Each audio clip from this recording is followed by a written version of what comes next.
जय हिंद साथियों। तो स्वागत है मेरे YouTube channel GS knowledge institute में। मैं फिजिक्स का क्लास 12th का जो है ये दूसरा वीडियो लेकर आया हूँ, जो बहुत ही इंपॉर्टेंट ऑब्जेक्टिव क्वेश्चंस बनाकर लाया हूँ, जो 2025 के बोर्ड एग्जाम के लिए बहुत ही इंपॉर्टेंट होगा। तो मैं यही कहूँगा कि आप इस वीडियो को अंत तक देखें और सारे क्वेश्चंस को नोट करके याद कर लें। आपके एग्जाम में एकदम 100% इसी से क्वेश्चंस रहेगा। ठीक है, स्वागत है आपको ये दूसरे वीडियो लेक्चर में। मैं कहूँगा कि अगर जो आप लेक्चर नंबर 1 नहीं देखे हैं तो आप क्लास 12th का लेक्चर नंबर 1 ज़रूर जाकर देख लेंगे, ताकि आपको चैप्टर का सीरीज पता चल जाएगा और कहाँ तक ये क्वेश्चन से कराया गया है और उसके बाद आपको कहाँ से नोट करना है। तो हम लोग क्वेश्चंस पर सीधे चले जाते हैं। चैप्टर नंबर 8 का ही कुछ क्वेश्चंस बचा हुआ है और क्वेश्चन नंबर 4 या 5 तक हो गया है। मुझे उम्मीद है कि 4 तक उसमें हम करा चुके हैं। तो आगे बढ़ते हैं, क्वेश्चन 5 में देखते हैं क्वेश्चन 5 क्या है। क्वेश्चन 5 है कि किसी चुंबक के चुंबकीय आघूर्ण होती है तो कौन सी राशि होती है। तो हमेशा याद रखिएगा लो, एक अदिश राशि होती है। कौन सी राशि होती है? अदिश राशि होती है। कौन सी राशि होती है? अदिश राशि होती है। क्वेश्चन नंबर हम लोग अगले में जाते हैं और ये कुछ इस प्रकार है। अनुचुंबकीय पदार्थ की प्रवृत्ति होती है तो स्थिर होती है। कैसी होती है? स्थिर होती है। क्वेश्चन नंबर नेक्स्ट में हम लोग चले जाते हैं और आप लोग मिला लेंगे कि पहले वीडियो में हमने कितने नंबर क्वेश्चंस को कैसे डाले हैं।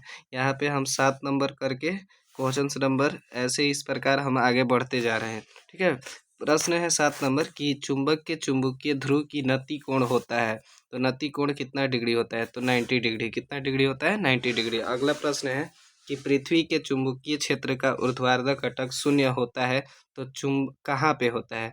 तो चुंबक के निरक्षीय स्थिति पर। कौन सा स्थिति पर? चुंबक के निरक्षीय स्थिति पर। क्वेश्चन नंबर 9 में हम लोग चलते हैं। क्वेश्चन नंबर 9 जो है इस प्रकार है।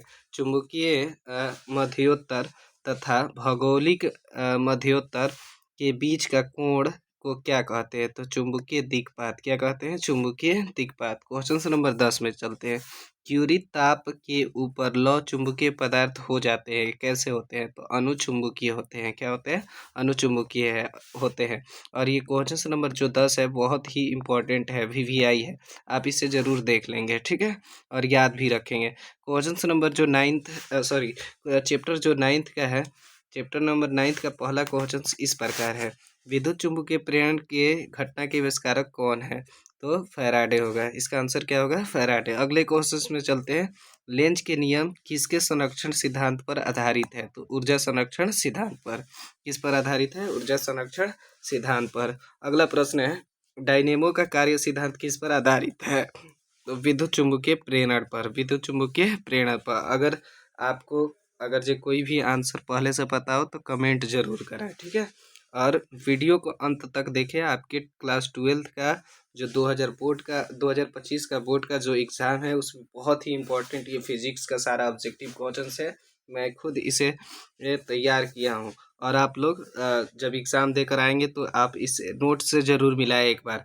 और मैं बता दूं कि आंसर के साथ साथ हम लोग 2025 का जो बोर्ड एग्ज़ाम होगा, तो जिस दिन आपका पेपर फिजिक्स का होगा या अन्य सब्जेक्टों का पेपर होगा तो उसका हम लोग आंसर की भी हम लोग डेली का डेली अपलोड करेंगे लोग। तो अगले क्वेश्चंस में चलते हैं। क्वेश्चंस नंबर जो भी हो 4 इसमें दिखाया जा रहा है। स्वप्रेरकत्व का SI मात्रक क्या होता है? तो याद रखिएगा लो, हेनरी होता है। क्या होता है? हेनरी होता है। अगले प्रश्न में चलते हैं।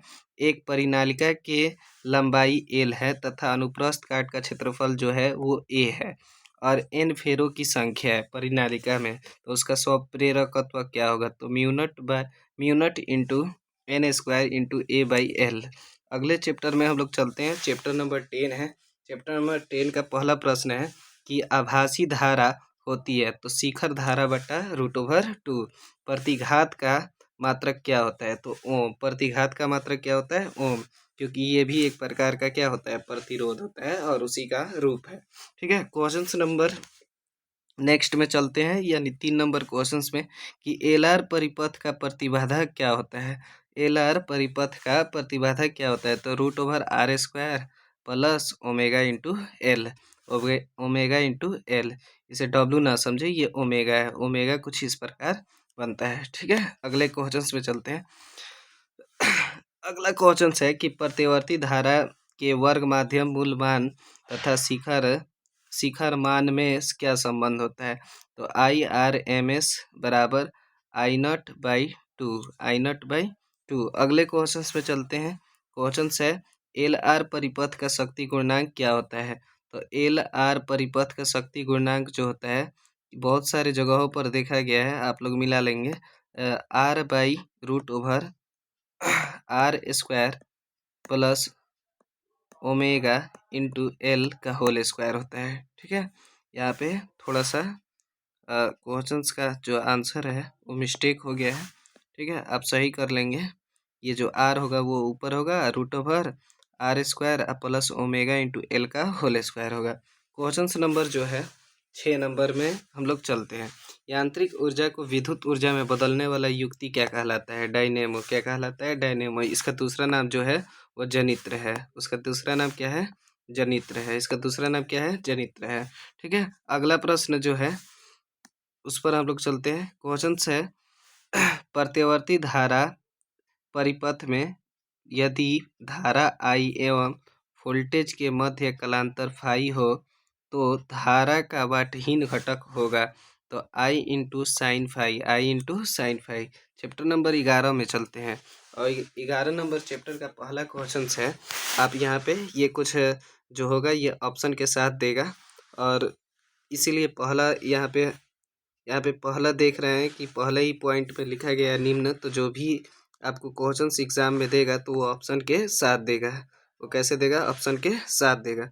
तो हमारे अभी बातों को खूब ध्यान से सुनेंगे ताकि आपको समझ में आए कि ये क्वेश्चंस इस तरह से कैसे आएगा।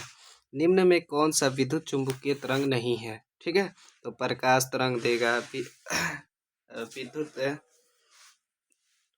प्रकाश तरंग भी देगा। ऑप्शन पहला दे सकता है, दूसरा देगा ध्वनि तरंगे और तीसरा देगा हो सकता है कि और दे और ऑप्शन डी दे दे, इनमें से सभी। तो याद रखिएगा लोग कि ध्वनि तरंग जो होती है वो विद्युत चुंबकीय तरंग नहीं होती है। कौन सी तरंग है? ध्वनि तरंग जो होती है विद्युत चुंबकीय तरंग नहीं होती है। क्वेश्चन नंबर हम लोग 2 में चलते हैं कि विद्युत चुंबकीय तरंग की प्रवृत्ति होती है।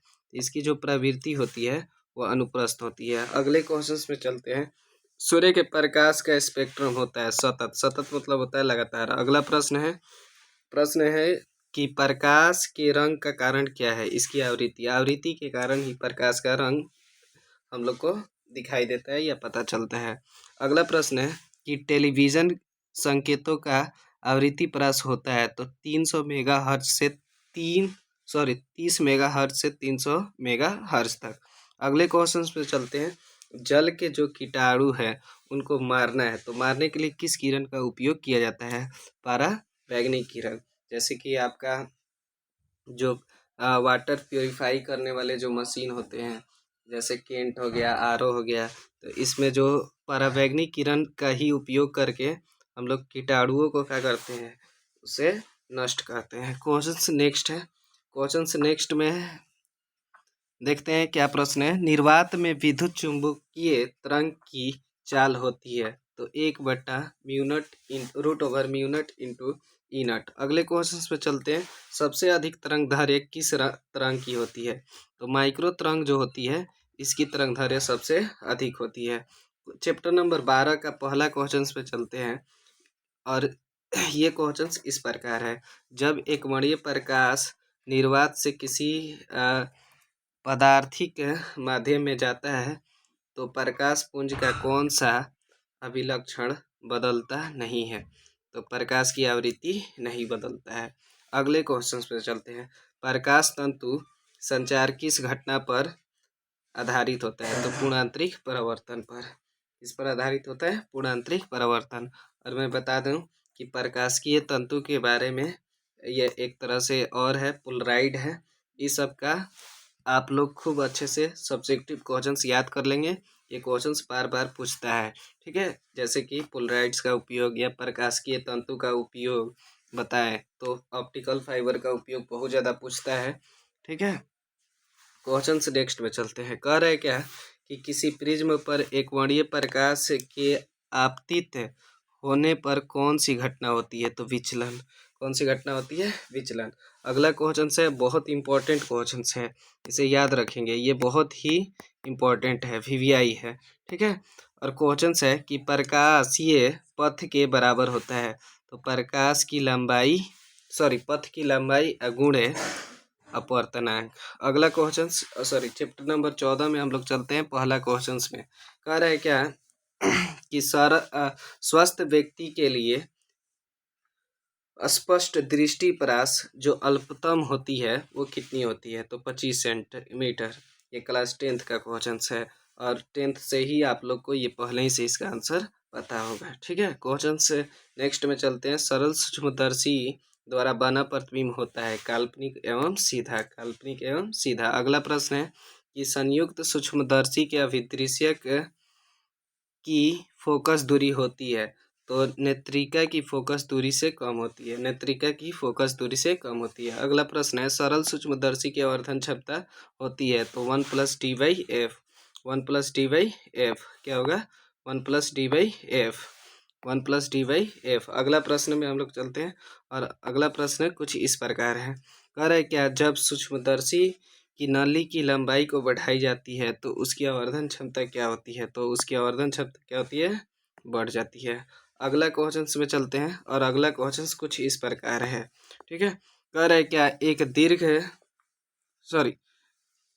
दीर्घ दृष्टि वाले व्यक्ति के लिए कैसे लेंस की आवश्यकता होती है? उत्तल लेंस की। कौन सी लेंस की? उत्तल लेंस की।